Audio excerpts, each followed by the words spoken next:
अशी नवनवीन कीर्तने व प्रवचने ऐकण्यासाठी आमच्या चॅनलला लाईक, शेअर व सबस्क्राईब करा.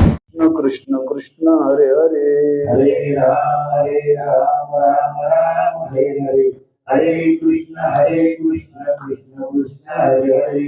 हरे राम राम राम हरे हरे, हरे कृष्ण कृष्ण कृष्ण हरे हरे. हरे राम राम राम हरे हरे, हरे कृष्ण कृष्ण कृष्ण हरे हरे. पुंडलीक वरदा हरी विठ्ठल श्री ज्ञानदेव तुकाराम, ब्रह्मानंदं परमसुखदं केवलं ज्ञानमूर्तिं, द्वंद्वातीतं गगन सदृशं तत्त्वमस्यादि लक्ष्यम्, एकं नित्यं विमलमचलं सर्वदे साक्षभूतं, भावातीतं त्रिगुणरहितं सद्गुरुं तन्नमामि. विनायकं गुरुं नमामि साखरे नाम विश्रुतं, येषां चरण सान्निध्याचि वा मुक्ता भवन्ति. साखरे वंशविख्यातं ज्ञानदानपरायणं, विनायकं गुरुं वन्दे भवबन्धविमुक्तये. जे जे भेटे भूत ते ते मानी जे भगवंत, हा भक्ती योग निश्चित जान माझा. ग्रंथराज ज्ञानेश्वरी अध्याय 10वा, 10व्या अध्यायातील 118 क्रमांकाची ओवी आहे. या ओवीतून ज्ञानोबाराय भक्तीचं स्वरूप प्रकट करतायत. प्रतिवर्षाप्रमाणे संपन्न होणारा हा नामोत्सव ग्रामस्थ, भाविक, भक्त, शेनगाव या सर्वांच्या सहकार्याने त्या नामोत्सवातील आजचा हा सेवेचा योग आहे. यथामती काही चिंतन करण्याचा प्रयत्न करू. चालू असलेला हा कालावधी त्याला कार्तिक मास म्हणतात बरं का. या कार्तिक मासाचा आरंभ अश्विन पौर्णिमेपासून कार्तिक पौर्णिमेपर्यंत असा 1 महिन्याचा कार्तिक स्नानाचं महात्म्य सांगणारा हा महिना आहे. या मासामध्ये भगवत साधना करावी. ब्राह्ममुहूर्तावरती स्नान करून भगवंताची काकडारती करावी असं या मासाचं महात्म्य आहे. जो कोणी या मासामध्ये ब्राह्ममुहूर्तावरती स्नान करतो त्याला अधिक पुण्य प्राप्त होतं. किंबहुना 1 महिना जर ब्राह्ममुहूर्तावरती स्नान केलं तर 1 वर्षाचं पुण्य मिळतं. म्हणजे 11 महिने सकाळी 8 वाजता उठलं तरी चालतं, पण 1 महिना मात्र पहाटे 4:30ला उठावं बरं. त्या महिन्यातले गेले, जो 20 दिवस गेले, राहिले 10 दिवस, तेवढे तरी पदरात पाडून घ्यावं. पण आणि असा हा कार्तिक मासामध्ये हा आपला उत्सव आहे. म्हणजे 8 दिवस आपल्याला या उत्सवाच्या माध्यमातून काकड आरती, नामस्मरण, श्रवण, भजन ही साधना घडते. नाही 1 महिना साधना घडली तरी कमीत कमी या मासामध्ये 8 दिवस या उत्सवाच्या माध्यमातून तरी आपल्याला साधना घडते. हा एक आपल्या जीवनातला योगायोग आहे बरं. तेव्हा या मासामध्ये साधना करावी. काय करावी? भक्ती करावी. कुणी करावी? भक्ती करण्याचा अधिकार सर्वांना आहे. कोणाची भक्ती करावी? देवाची. देवाची म्हणजे एक देवाचं सगुण रूप आहे आणि देवाचे एक निर्गुण रूप आहे. मग सगुणाची भक्ती करावी का निर्गुणाची भक्ती करावी? सगुण आणि निर्गुण या स्वरूपाचा विचार केला तर निर्गुणापेक्षा सगुणाची भक्ती सुलभ आहे. निर्गुणाच्या मानाने सुलभ आहे बरं. तशी भक्ती कठीण आहे. पण निर्गुणाच्या मानाने ती सुलभ सांगितलेली आहे. मग ती भक्ती केली पाहिजे. भक्ती केली पाहिजे म्हणजे नेमकं काय केलं पाहिजे? भक्ती करणे या शब्दाचा नेमका अर्थ काय?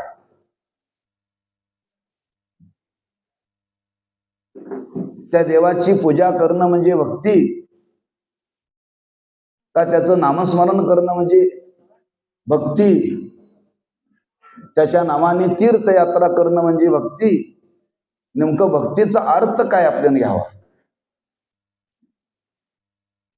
आपण रोज देवाची पूजा करतो याला आपण भक्तीच म्हणतो बरं का. त्या देवाच्या नावाने तीर्थयात्रा केली जाते यालाही आपण भक्तीच म्हणतो. नामस्मरण केलं जातं यालाही भक्तीच म्हटलं जातं. मग भक्तीचं स्वरूप नेमकं काय? त्याच्या पुढे तुकोबारांनी वर्णन केले. भक्ती ते नमन,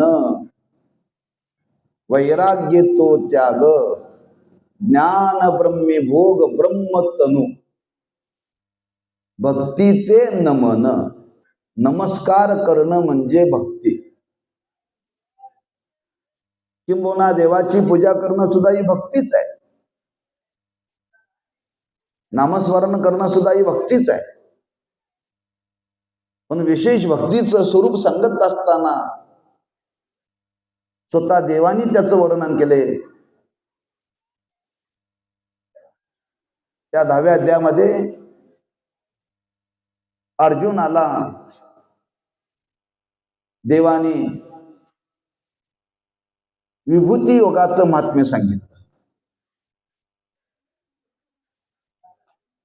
म्हणजे मी या जगामध्ये प्रत्येक वस्तूमध्ये विशेष रूपाने आहे बरं का.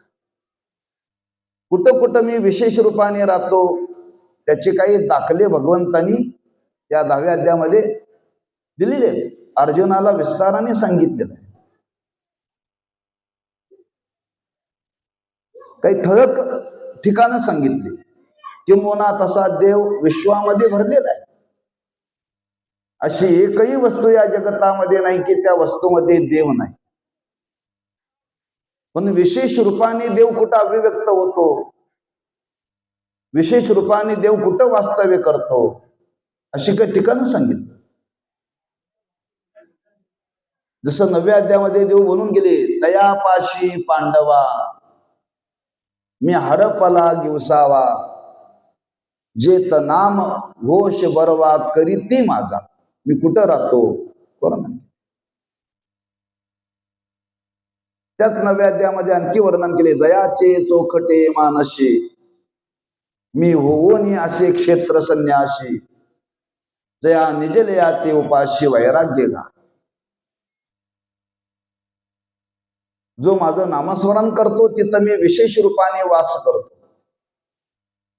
ज्याचं अंतःकरण शुद्ध आहे त्याच्या अंतःकरणामध्ये मी विशेष रूपाने वास करतो. अशी ठिकाणं सांगितली. व्यक्तीच्या ठिकाणी सांगितली, वस्तूच्या ठिकाणी सांगितली. काही वृक्ष सांगितले. पिंपळ नावाचा वृक्ष आहे, त्याला अश्वत्थ म्हणतात. ही माझी विभूती आहे बरं का. त्या वृक्षामध्ये मी राहतो असं देवानी वर्णन केलं. मासा विभूती योगाचा विचार सांगत असताना सांगता अर्जुनाला देवानी सांगितलं, अर्जुना अशा माझ्या स्वरूपाला जाणणारी काही भक्त आहेत आणि त्यांनी मला जाणलेलं आहे. आणि त्यांनी मला जाणल्यानंतर त्यांची अशी धारणा झाली की ते त्या अवस्थेला पोचले. मी प्रत्येक ठिकाणी जरी असलो, प्रत्येक काही वस्तूमध्ये विशेष रूपाने असलो, पण या विभूती योगाचं महात्म्य जाणून काही महात्म्यांनी मला जाणता असं जाणलं की त्या भूत मात्रावरती जेवढे जीव आहेत त्या सर्व भूत मात्राच्या ठिकाणी मीच वास करतो असं ज्यांनी जाणलं आणि जाणून त्यांनी ते जीवनामध्ये स्वीकारलं आणि स्वीकारून त्यांनी जीवनामध्ये निश्चय केला आणि त्याप्रमाणे ते जीवन जगू लागले. कसे जगू लागले त्याचं वर्णन या ओवीतून भगवंत करतात. पण ज्ञानोबांनी त्याचा अनुवाद केलाय. जे जे भेटे भूत ते ते मानी जे भगवंत, हा भक्ती योग निश्चित जाण माझा. भक्ती जाणून घ्या. कशाला भक्ती म्हणतात म्हणून मी शब्द वापरला. भक्ती सुलभ आहे, पण निर्गुण भक्तीच्या संबंधाने सगुण भक्ती सुलभ आहे. तशी भक्ती जर आपण पाहायला गेलो तर फार कठीण आहे बरं. साधू संतांनी वर्णन केले. भक्ती पंत बहु सोपा, पुण्य नागवे या पापा, येणे जाणे खेपा, येणे एकची खंडती, असं वर्णन केलंय. सर्वांचा प्रवेश भक्तीमध्ये व्हावा म्हणून शब्द वापरला. सोपे आहे, पण जर खरंच पाहायला गेलो तर भक्ती तशी सोपी नाही बरं, कठीण आहे. म्हणून भक्तीचं स्वरूप आज समाजाला कळलं पाहिजे, गरज आहे त्याची. मनुष्य म्हणून जीवन जगत असताना मनुष्याच्या जीवनामध्ये भक्तीचा स्वीकार प्रत्येकाने केला पाहिजे बरं. ज्याने जन्माला येऊन भक्तीचा स्वीकार केला नाही त्याच्या जीवनाचं वर्णन करताना साधू संतांनी वर्णन केले. तो नर पापिया, नाही ज्याशी भक्ती तो पतित अभक्त. तो पतित म्हटलंय, त्याला पापी म्हटलंय. म्हणजे ज्याच्या जीवनामध्ये भक्तीचा अंगीकार नाही, ज्याने भक्तीला स्वीकारलेलं नाही, तो मनुष्य पापी आहे. हे कोण वर्णन करते? ज्ञानोबराय करतात, संत करतात. वेद पुराण शास्त्र सांगतं, लक्षात ठेवा. जो भक्तीपासून दुरावलेला आहे, ज्याच्या जीवनामध्ये भक्तीचा संबंधच नाही आहे, याचा अर्थ भक्तीचा स्वीकार सर्वांनी केला पाहिजे. प्रत्येकाच्या जीवनामध्ये भक्तीची गरज आहे. जगण्याकरता गरज आहे का समाधानाकरता गरज आहे? जगण्याकरता अन्न लागतं बरं का, पण समाधानाने जगण्याकरता काहीतरी जीवनामध्ये साधना करावी लागते.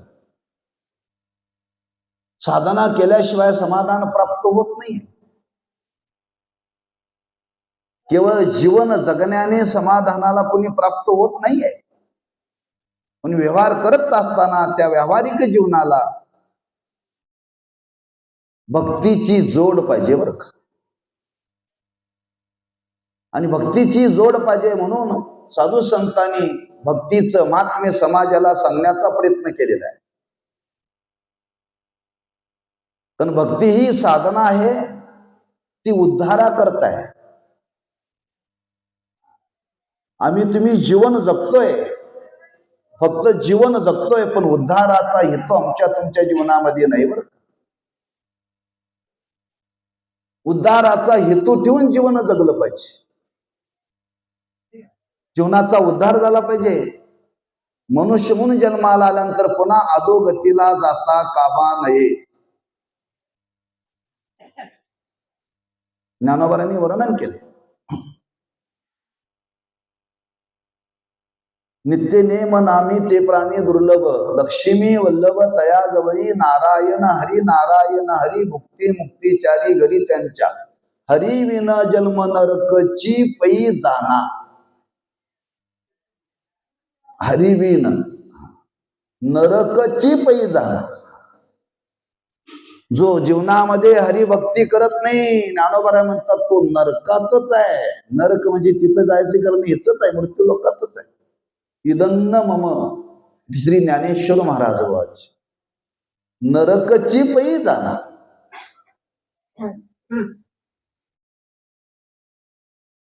याचा भाव असा आहे की आपल्याला भक्तीची आवश्यकता आहे. भक्ती जीवनामध्ये केली पाहिजे. मग ती प्रत्येकाच्या जीवनामध्ये भक्ती घडली पाहिजे, केली पाहिजे. त्याच्याकरता भक्तीचं स्वरूप कळालं पाहिजे ना. मग भक्तीचं स्वरूप कळालं पाहिजे. कोण सांगणार? ज्यांना भक्तीचा ज्याने अनुभव घेतला तेच भक्तीचं स्वरूप सांगू शकतात. ज्यांनी जीवनामध्ये भक्ती केलीच नाही ते भक्ती काय सांगणार? सांगू शकत नाही. ज्यांनी जीवनामध्ये भक्ती केली, अनुभवली आणि अनुभवल्यानंतर त्या महात्म्याने त्या भक्तीचं स्वरूप जगाच्या समोर प्रगटी केलं बरं. आणि ते भक्तीचं स्वरूप सांगत असताना सांगतात भक्ती करायची आहे. भक्ती करायची म्हणजे नेमकं काय करायचं आहे? त्याचं यथार्थ स्वरूप या भूमीतून प्रगट केले बरं का. या भूतलावरती जेवढे म्हणून जीव आहेत त्या प्रत्येक जीवाला काय म्हणतात? भूत ही संज्ञा आहे बरं. कुठून कुठपर्यंत? मुंगीपासून ब्रह्मदेवापर्यंत हे सगळे भूतच आहेत. प्रत्येक प्राणी मात्राला भूत ही संज्ञा दिलेली आहे. जरी ब्रह्मदेव झाला तरी तो प्राणीच आहे, देव नव खरा बरं का. देव एकच आहे. हे केलेले देव आहेत, हे देव नव्हे. म्हणून मुंगीपासून ब्रह्मदेवापर्यंत सर्व जीव मात्रच आहे. फक्त थोड्या उच्च अधिकारावर ते तेवढाच फरक आहे बरं का. गावात माणसं असतात, सर्वांचा अधिकार सारखा नसतो. तसं सर्व प्राणी मात्राच्या बाबतीत हा विचार मांडलेला आहे. मग जेवढे म्हणून जीव आहेत म्हणून एकच वाक्य सांगितले, मुंगीपासून ब्रह्मदेवापर्यंत जेवढे प्राणी आहेत त्या सर्व प्राणी मात्र्याला भूत ही संज्ञा दिलेली आहे शास्त्राने बरं. आमच्या जीवनामध्ये भूत म्हटलं की दुसरीच कल्पना येते बरं का. ते कुठंतरी मशानामध्ये राहतंय, एवढीच कल्पना. याच्या पलीकडे आपली कल्पना नाही. पण सर्व प्राणी मात्राला भूत ही संज्ञा दिलेली आहे. आणि त्या सर्व भूत मात्राच्या ठिकाणी देव राहतो. देवाचं वास्तव्य आहे प्रत्येक भूत मात्राच्या ठिकाणी. म्हणून तर तुकोबांनी सांगितले, बाबांनो, कोण्याही जीवाचा न घडो मत्सर, वर्म सर्वेश्वर पूजनाचे.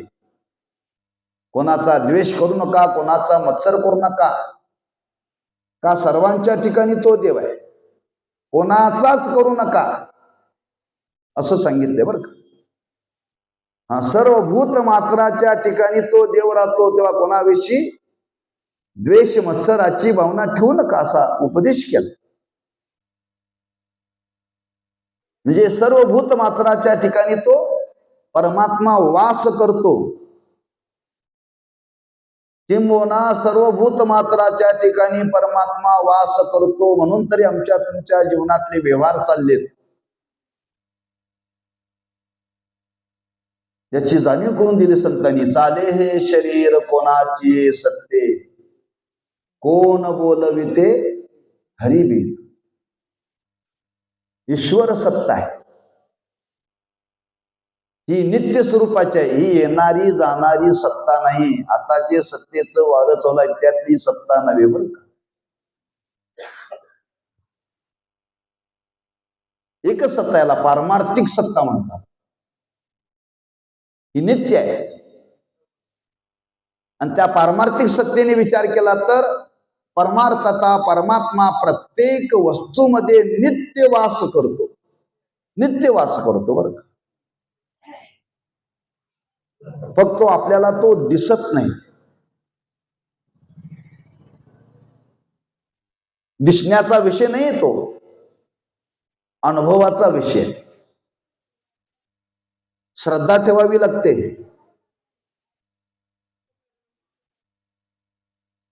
काही ठिकाणी आपल्याला काही जाणता येत नाही. आपण जन्माला आलोय, जन्माला आलोय हे ठीक आहे, कुणी जन्माला घातलं आपल्याला? आई बापाने.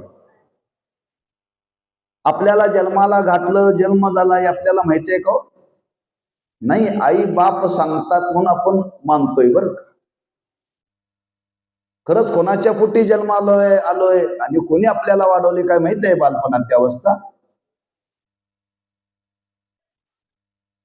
काहीच नाही बरं का. त्या अनाथ आश्रमात मुलं असतात, त्यांना बापही माहिती नाही आणि आई माहिती नाही. आम्हा तुम्हाला सांभाळतात म्हणून माहिती आहे, एवढाच फरक आहे बरं का. ही माझी आई आहे, हा माझा बाप आहे, हे कुठं असं जन्माला येताना आम्हा तुम्हाला कळालंय बुद्धी?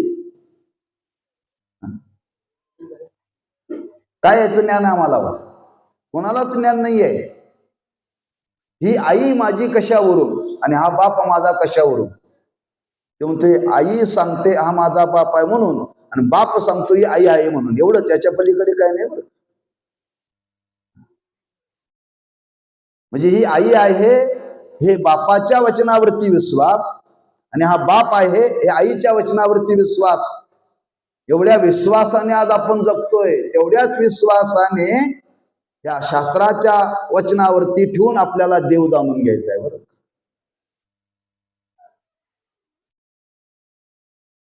हा तेवढाच विश्वास पाहिजे.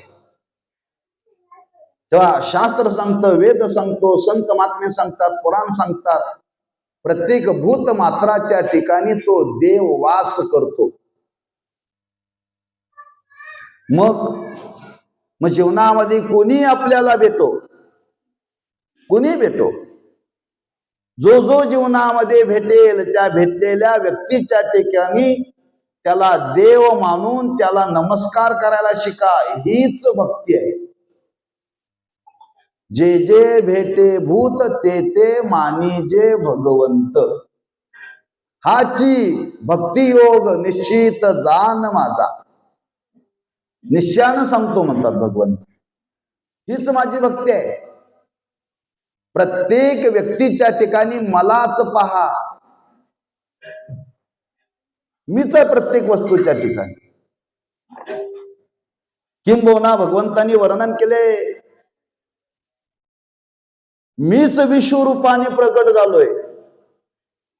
विश्वी विश्वाकार होवोनिया ठेला, एकी एकटाची असोने. बरं का, एकटाच आहे तो, तोच सर्व बनलाय, तोच सर्व बनलाय.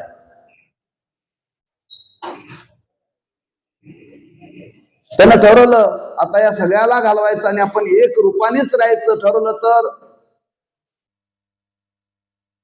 त्या दिवशी प्रलय होतो बरं का. त्यांनी ठरवलं तर. पण त्यांनी निर्माण केले, निर्माण करणारा तोच आहे. आम्हा तुम्हाला भरण पोषण करणारा तोच आहे आणि शेवटी लयाला नेणारा तोच आहे. मग तोच आहे तर प्रत्येक जीवामध्ये कोण असेल? तोच आहे. तो एकच परमात्मा बरं. तोच सर्व ठिकाणी आहे, तोच बनलेला आहे. आपल्याला अनुभवाचं उदाहरण देतो. म्हणजे काय? स्वप्न पडतं आपल्याला. स्वप्न पडल्यानंतर बाहेरून काय काय आणावं लागतंय?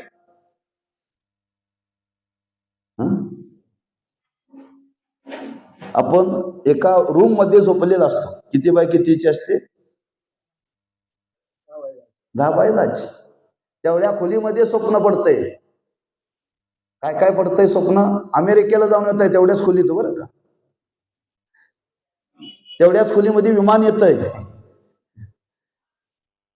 10 बाय 10 खोली येतंय सगळं. मग स्वप्न पडलं. स्वप्न पडल्यानंतर स्वप्नामध्ये जे जे पदार्थ निर्माण होतात ते पदार्थ कोण होतं? आपणच होतोय बरं का, दुसरं कोण नाही आहे. बाहेरून काही आणलेलं नसतं. म्हणजे स्वप्नामध्ये ज्याला स्वप्न पडलं ना, तोच विमान होतो, तोच अमेरिकेला जातो, तोच सगळं करतो. एकच व्यक्ती, एकच जीव स्वप्नामध्ये तो स्वप्न रूपाने बनतो. हे खरं आहे का खोटं आहे? खरं आहे ना. बाहेरचं काय नाही बरं का. काहीच नसतं बाहेरच. तो मनुष्य सर्व रूपाने बनतो स्वप्नामध्ये. जसं मनुष्य स्वप्न रूपाने सर्व स्वप्नामध्ये बनतो, तसं ह्या विश्वामध्ये तो परमात्माच विश्वरूपाने बनलेला आहे. मग विश्वरूपाने बनलेला परमात्मा तो वेगळा असेल का त्याच्यातच असेल तो? मग त्याच्यातच असेल तर त्याला पाहिलं पाहिजे ना. मग कोणी जर आपल्याला भेटलं तर त्याला काय मानलं पाहिजे? होते आपली भावना? नाही होत ना. आम्ही देवळातल्या देवाला देव मानायला तयार नाही, माणसाला देव कधी मानणार हो?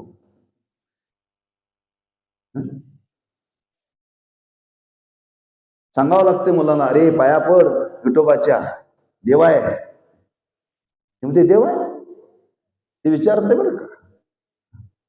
ते म्हणते मी पाया पडणार नाही.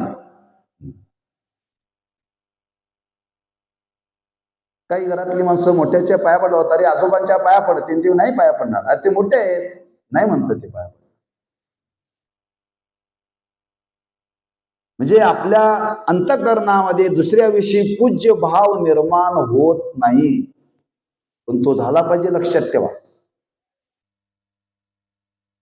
आमच्या अंतःकरणावरती असे काही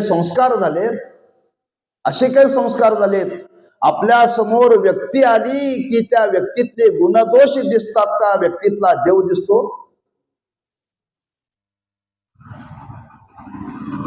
गुणदोष दिसतात. कोणती व्यक्ती, ज्या व्यक्तीचा संबंध आपल्या जीवनामध्ये आला, त्या व्यक्तीला पाहिल्या पाहिल्या आपल्याला व्यक्तीतला देव दिसत नाही. त्याने काय काय उचापत्या केल्यात, काय काय उद्योग केले, लगेच डोळ्यासमोर दिसते बरं का. लगेच दिसत. मग त्या गुणदोषाकडे आपली दृष्टी गेल्यावर त्याची दृष्टी त्या व्यक्तीच्या ठिकाणी असलेल्या देवत्वाकडे जात नाही बरं का. त्याची देवत्व भावना होत नाहीये. कारण मनुष्याचा स्वभाव आहे उपाधीतले दोष पाहणं. त्या उपाधीमध्ये असलेलं जे चैतन्य आहे त्याच्याकडे कोणी पाहायला तयार नाही, फक्त पाहणारे एकच जगाच्या पाठीवरती. कोण? संत. या उपाधी माझी गुप्त, चैतन्य असे सर्वगत, ते तत्वज्ञ संत स्वीकारिते. उपाधीचा कधीच विचार करत नाही, कधीच करत नाही.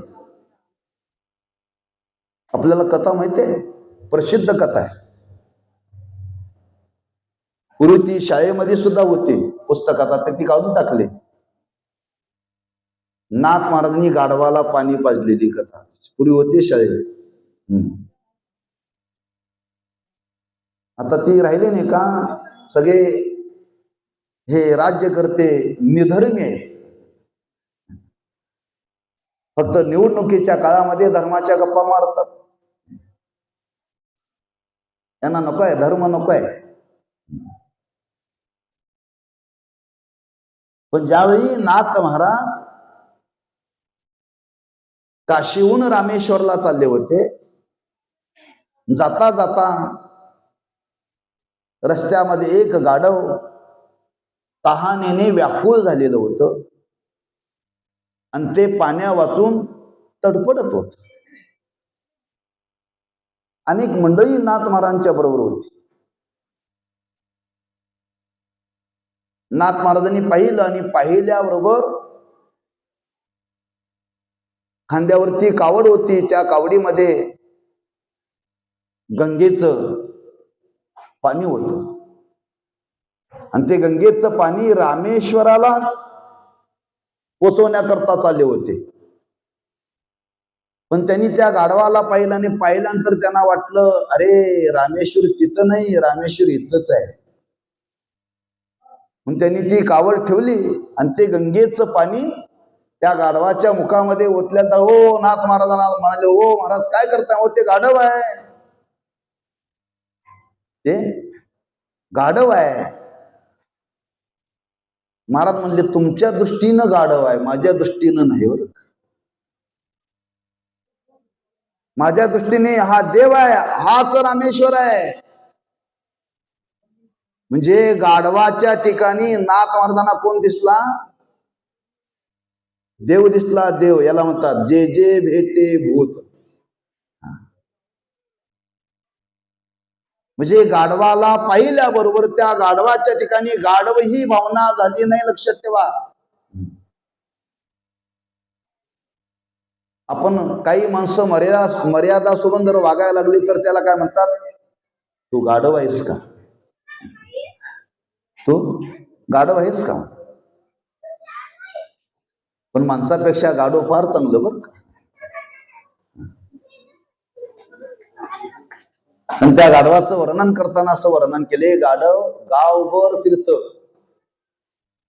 पण पिण्याकरता पाणी मात्र त्याला चांगलं लागतं. आम्ही कुठलंही पितोय आणि काही पितोय बरं का. गाढव लोळतं उकरड्यावरती पण पाणी त्याला स्वच्छ लागतं. आपण झोपतोय गादीवरती पण पाणी पितोय कुठलं, टिंब टिंब, सरकार मान्य. गाढव बरं का माणसं बरी हो. तात्पर्य सांगायचं आहे, गाढव आहे, पशु आहे, त्याच्याकडे पाण्याची भावना सर्वांची पशु म्हणूच आहे. पण त्या पशुच्या ठिकाणी पशु ही भावना न राहता हा पशुच देव आहे अशी भावना होऊन नाथ महाराज तिथं नतमस्तक झाले. लक्षात ठेवा, याला म्हणतात भक्ती. भक्ती भक्ती करायचं म्हणजे काय करायचं, जीवनामध्ये कोणी भेटला, जी जी व्यक्ती जीवनामध्ये भेटेल त्या व्यक्तीला पाहिल्याबरोबर नमस्कार करायला शिका. अर्जुनाला उपदेश केला 9व्या अध्यायामध्ये, तू मन हे मीची करी, माझी या भजनी प्रेम धरी, सर्वत्र नमस्कारी मज एका ते. अर्जुना सर्वांना नमस्कार कर, मी समजून बरं का. आणि तोच भाव इथं भगवंत सांगतायत. सर्वभूत मात्राच्या ठिकाणी एक तो परमात्माच वास करतो. तो परमात्मा समजून प्रत्येक भूत मात्राला नमस्कार करायला शिकलं पाहिजे, त्याला देव मानलं पाहिजे. ही उच्च कोटीची भक्ती आहे बरं का, सोपी नाही आहे. सकाळी माळ घातली आणि लगेच आपल्याला असा भक्तीचा अनुभव येईल इतकी सोपी नाही बरं का. किंबहुना आयुष्य जाऊन सुद्धा अशी भक्ती घडणं अवघड आहे. किती काळ जरी आपल्या जीवनामध्ये गेला तर अशी भक्ती घडणं फार अवघड आहे. हे सामान्य वर्णन केलेलं नाही, म्हणून तर मी आरंभाला मुद्दा ठेवलाय. भक्ती सुलभ का भक्ती कठीण, कठीण आहे. देवाची पूजा करणं सोपं आहे. लोक म्हणतात अरे देवाची पूजा करणं म्हणजे एवढीच भक्ती, मर्यादित मानू नका. अशी व्यापक स्वरूपाने त्या भक्तीचं स्वरूप आज आपल्याला कळलं पाहिजे. आणि हे जर जीवनामध्ये जर कळलं तर आपल्याला काहीही करावं लागणार नाही. नाथ महाराजांनी हरिपाठामध्ये वर्णन केले, जे जे दृष्टी दिशे ते ते हरी रूप, पूजा ध्यान जप त्याशी नाही. फार सोपं आहे. ज्याला प्रत्येक भूत मात्राच्या ठिकाणी भगवंताचं दर्शन झालं आणि तो तिथं नतमस्तक होतो, त्याला देवाची पूजा करायची गरज नाही, त्याला पंढरपूरला जायची गरज नाही. पूजा ध्यान जप त्याशी काही नाही. सोपं आहे का नाही? किती सोपे हो. आम्ही पंढरपूरला जातोय, जप करतोय, ध्यान करतोय, पण असा निश्चय नसेल तर काहीच उपयोग नाही. म्हणजे देवाची 4 तास पूजा करण्यापेक्षा कोणतीही व्यक्ती जीवनामध्ये भेटली की त्या व्यक्तीला देव माना, नतमस्तक व्हा. किती उच्च कोटीची भक्ती आहे. काय गोळा करायचे, पसारा गोळा करण्याची गरजच नाही. पण या निश्चयापर्यंत आपण गेलो पाहिजे. एकाएकी जाणं शक्य नाही बरं का. व्यवहारात मन आहे, हळद लावल्या लावल्या माणसं पिवळी होत नाही लगेच. हळदीचा अंग आहे तोपर्यंत, हळद पिऊन माणसं पिवळी होत नाही. तूप खाऊन लगेच रूप येत नाही. काय येतं? दीर्घ काल लागतो, दीर्घ काल लागतो. या शरीरावरती तेज यावं असं वाटत असेल तर रोज कमीत कमी तूप खाल्लं पाहिजे. किती खाल्लं पाहिजे? गणित आहे त्याला. चांगलं तेज यावं म्हणून एकाच दिवशी किलोभर खाल्लं तर ऍडमिट करावं लागेल. म्हणजे तूप खाल्ल्यानंतर रूप येतं, पण ते रोज थोडं थोडं खावं लागतं. आणि थोडं थोडं खाता खाता खाता खाता कालांतराने तेज येतं. तसं सामान्य रूपाने देवाची भक्ती करता, नामस्मरण करता करता, देवाची पूजा करता करता करता, सत्संग करता करता, आळंदी पंढरीची वारी करता करता करता, श्रवण करता करता करता असा काही काळ गेल्यानंतर कालांतराने आपल्याला अनुभव येईल, अरे प्रत्येक भूत मात्राच्या ठिकाणी देव आहे बरं. एकाएकी घडणार नाही बरं. म्हणजे तेवढा काल गेला पाहिजे. कारण अर्जुनाला इथं देव सांगण्याकरता प्रवृत्त झाले. अध्याय कितवाय? 10वा. याच्या अगोदर 9 अध्याय झाले. पहिल्या अध्याय सांगितलं नाहीये. म्हणजे एवढा काल गेलाय. तेव्हा अर्जुनाला उपदेश या स्थानावरती आल्यानंतर देव करतायत. एकदम अर्जुनाच्या आणि देवाचा संबंध आला, देव सांगायला प्रवृत्त झाले असं घडलं नाहीये. अर्जुनाची पहिल्यांदा मनाची बैठकात निर्माण केली देवाने. पहिला कर्माचा विचार मांडला, नंतर उपासनेचा विचार मांडला बरं का. हा 10वा अध्याय म्हणजे उपासना योगातला आहे, भक्ती योगातला आहे बरं का. 12व्या अध्यायाच्या 12व्या श्लोकापर्यंत भक्ती योगाचं महात्म्य आहे. आणि 12व्या अध्यायाच्या 13व्या श्लोकापासून 15वा अध्याय पूर्ण होईपर्यंत ज्ञान योगाचं महात्म्य आहे बरं का. भक्ती योगातला अध्याय म्हणजे पहिल्यांदा कर्माचा विचार सांगितला आणि कर्माचा विचार सांगता सांगता उपासनेचा विचार भक्तीचं महात्म्य सांगण्याकरता प्रवृत्त झाले. म्हणजे तेवढी अंतःकरणाची अवस्था निर्माण झाली पाहिजे. एकाएकी आपली ही जीवनामध्ये अशी भक्ती घडणं शक्य नाही, पण ही खरी भक्ती आहे हे मात्र लक्षात ठेवा. देवाचं नामस्मरण करणं ही सुद्धा भक्तीच आहे. देवाची पूजा करणं सुद्धा ही भक्तीच आहे. पण पायरी पायरीनं आपण त्या अवस्थेपर्यंत गेलं पाहिजे की सर्व भूत मात्राच्या ठिकाणी परमात्माच आहे, त्यालाच पाहायचं, त्याला पाहणंच म्हणजे भक्ती. तुम्हाला आता बाकी याच्या व्यतिरिक्त काय करायची गरजच नाही. आता कुणी तर ज्ञानोबा सांगतात भक्ती भक्ती म्हणजे या अवस्थेपर्यंत आपण पोचलं पाहिजे. लक्षात ठेवा, या अवस्थेपर्यंत जोपर्यंत आपण पोचणार नाही तोपर्यंत आपली खरी भक्ती नव्हे. रोज देवळात येणं भक्ती एवढ्यावरती थांबून चालणार नाही. पायरी पायरीनं गेलं पाहिजे, त्या अवस्थेपर्यंत गेलं पाहिजे. तुम्हाला जर प्राचार्य व्हायचं असेल तर पहिलीत गेलं पाहिजे. कुठे गेलं पाहिजे? त्याच्या अलीकडे अंगणवाडीत, अंगणवाडीच्या अलीकडे आणखी काय त्यात प्रकार आहे. म्हणजे प्राचार्य व्हायचं असेल तर त्या अंगणवाडीतून प्रवेश करावा लागतो. लक्षात ठेवा, तेव्हा कुठं प्राचार्य होता येतं.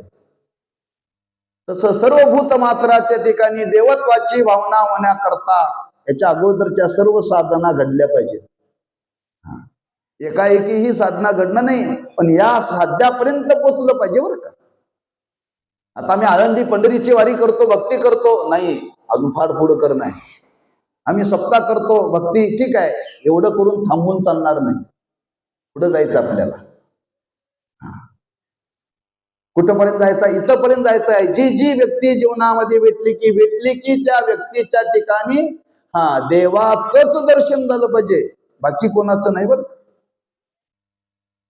अशा निश्चयावरती आपण गेलो पाहिजे. आणि अशा निश्चयावरती ज्या दिवशी आपण जाऊ त्या दिवशी समजा आपली भक्ती पूर्ण झाली, सफल झाली. म्हणून हे भक्तीचं खरं स्वरूप आहे हे जाणून घ्या. अर्जुनाला सांगण्याच्या निमित्ताने देव आम्हा तुम्हाला सांगतात, बाबांनो भक्ती भक्ती करायची म्हणजे याच्या अगोदरची सगळी भक्तीची अंग आहे. पण या अवस्थेपर्यंत आपण जीवनामध्ये पोचलो पाहिजे. आणि या अवस्थेमध्ये जर अवस्थेपर्यंत जर आपण जीवनात पोचलो तर समाजामध्ये काय घडेल? पाप घडणार नाही, भांडणं घडणार नाहीत, काही घडणार नाही, लक्षात ठेवा.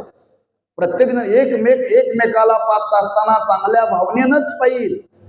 आता आमचं कसं चाललंय, भक्ती करून सुद्धा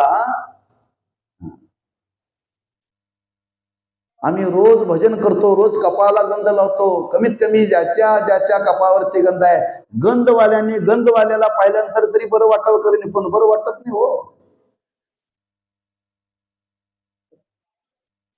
का वाटतंय? म्हणजे अपूर्णताच आहे. हा, भक्ती करणाऱ्याने भक्ती करण्याकडे पाहिल्यानंतर बरं वाटायला पाहिजे, पण वाटत नाही ना. तेव्हा तुम्ही माझ्यासारखा शाना, मी तुम्ही माझ्यासारखा शाना मी. म्हणजे प्रत्येक क्षेत्रामध्ये ही आज अशी परिस्थिती निर्माण झाली. याचा अर्थ आपण या भक्तीच्या मुख्य साध्यापर्यंत पोचलेलो नाहीये. तिथपर्यंत पोचलं पाहिजे बरं का.